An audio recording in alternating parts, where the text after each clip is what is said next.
Good evening and welcome to GMEB TV News, live from our studio in Banjulinding. And I am your presenter, Mariama Keita. First, the headlines. Muslims celebrate Tobaski in New Yundum. Business becomes stagnant after Tobaski.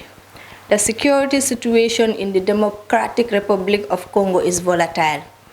Thailand's legislature approves same-sex marriage. China threatened to impose tariffs on pork imports from European Union. These and many more stories coming ahead. Stay tuned on GMEB TV.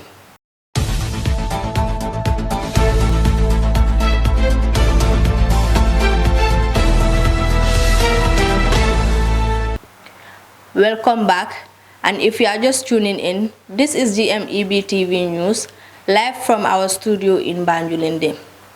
Press release from the Ministry of Foreign Affairs. Declaration of the Ministry of Foreign Affairs of the Republic of the Gambia on the occasion of the 45th anniversary of the establishment of formal diplomatic relations between the Republic of the Gambia and the Republic of Cuba. The Gambia on May 19, 2024, the governments of the Gambia and Cuba marked the auspicious occasion of the 45th anniversary, establishing formal diplomatic relations. The government and people of the Gambia extend their warmest greetings and heartfelt congratulations to the people of Cuba on this significant milestone. This historic moment underscores the depth of friendship and collaboration between the Gambia and Cuba, founded on principles of solidarity, equality, and a shared vision for socio-economic progress. The unwavering support extended by Cuba, particularly in the area of healthcare, resonates deeply within our nation. Now the news in detail. Muslims celebrate Tobaski in New Yundum. This was graced by imams, ustaz, alcalos, and other personnel of the community. Babukar Fay has the rest of the story. Eid al-Adha, commonly called Tobaski, is been commemorated by Muslims globally on the 10th of Dhul Hijjah, in which Muslims gather in an open space, chanting, praising, and worship their Lord Allah subhanahu wa ta'ala by offering a 2 rakat prayers. Thereupon, accompanied by a sermon given by the Imam Ratib of the village to preach the importance of the day and how to live in harmony and worship their Maker in peace. GMEB TV covered the Tobaski praying ground of New Yundum village, and Al-Haji Ustaz Khalifa Drame, the Imam Ratib of New Yundum village, led the prayers and gave a sermon. Us to the end for all we have time for on the Eid al-Adha Tobaski Fest celebration in New Yundum village. But GMEB TV broadcast, I am Babukar Fay. Business becomes stagnant after Tobaski. Latrikunda market used to be crowded with traders and customers, but after the Tobaski feast, the market is least populated. Our Tal has more details on this story.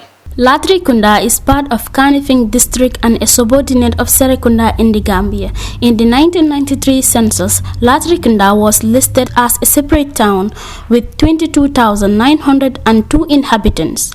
Latrikunda is an area with lot of restaurants, bars, main market, canteens and shops. Today, Latrikunda market is among the busiest markets in the Gambia. In 2016, a counterpart contribution was paid to the Gamwork for the construction of part of Latrikunda Sabia market. The council has fully funded the construction and the rehabilitation of 11 market toilets and 2-way storage facilities.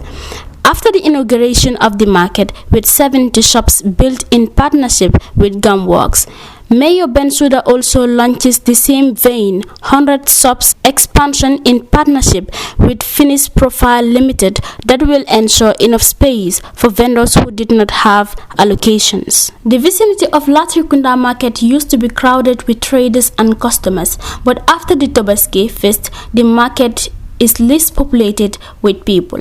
Al-Haji Sise has been selling in the Latrikunda market about 2 years. He said the market after Tobaski is always poor for them as businessmen. He added that due to many people went for Tobaski in their respective hometowns, where the views of the businessmen in Latrikunda market expressing their concern how the business is after Tobaski. Reporting for GMEB TV, I am Awatal. Now to our international stories. The security situation in the Democratic Republic of Congo is volatile. Sheikh Mohamed Jaju filed in this report. The crisis in Democratic Republic of Congo has indeed led a significant number of internal displacements, impacting millions of people. Conflict between government forces and armed groups in the east is ongoing. There is an ongoing threat of terrorist attacks. There are more than 100 different armed groups vying for territory and control in Eastern Democratic Republic of Congo. This conflict is causing massive displacement and urgent humanitarian needs as families flee their homes for safety. However, the Democratic Republic of Congo is currently facing one of the most substantial displacement crises globally, with approximately 6.9 million people displaced throughout the country. Among the internally displaced, 5.6 million individuals are located in the country's eastern regions, highlighting a pronounced regional demand for aid. Democratic Republic of Congo is among the 5 poorest nations in the world. Statistically, an estimated 74.6% of Congolese people live on less than $2.15 a day in 2023. About 1 out of 6 people living in extremely poverty in SSA lives in Democratic Republic of Congo.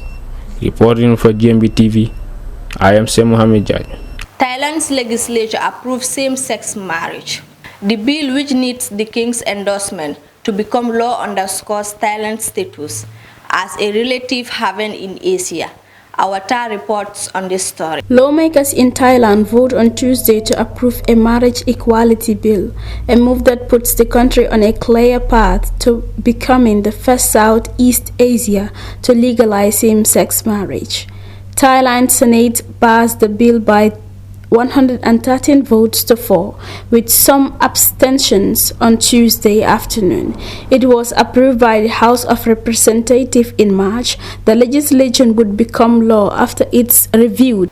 On Monday, China threatens to import tariffs on pork imports from Europe, in what appeared to be relation of the European Union. Babkar Fai filed in this report. China on Monday threatened to impose tariffs on pork imports from Europe, in what appeared to be retaliation for the European Union's decision last week to impose preliminary tariffs on electric cars imported from China. China's Ministry of Commerce announced that it had opened an investigation into whether pork from the European Union was being dumped in China at unfairly low prices. The case could result in tariffs on dozens of products, from pork chops to piglet pig intestines. The ministry said it was acting in response to an application from the China Animal Agriculture Association, a government-affiliated group, and released a copy of the request. The association accused the European pork industry of benefiting from inappropriate government subsidies as it suffered from overcapacity. The same accusations that European and American officials have leveled against China's car industry. Olaf Gill, a spokesman for the European Commission, said in a statement that the European Union's executive arm was analyzing China's action and would follow the proceeding very closely in coordination with EU industry and member states, and intervene as appropriate to ensure that the investigation fully complies with relevant World Trade Organization rules. The European Union Chamber of Commerce in China, a business group, said in a statement that China's action was not a surprise, that the European Union's recent electric vehicle tariffs. The chamber added that it encourages both sides to take action to depoliticize the business environment and find ways to address the underlying causes. Babkar Fai reporting for GMEB TV. This is all we have for you, but before we go, a recap of our top headlines. Business becomes stagnant after Tobaski. Muslims celebrate Tobaski in New Yundum. The security situation in the Democratic Republic of Congo is volatile. Thailand's legislature approved same-sex marriage. China threatened to impose tariffs on pork imports from European Union. This brings us to the end of our story. On behalf of our producer and the entire production team, and I am your presenter, Mariama Keita.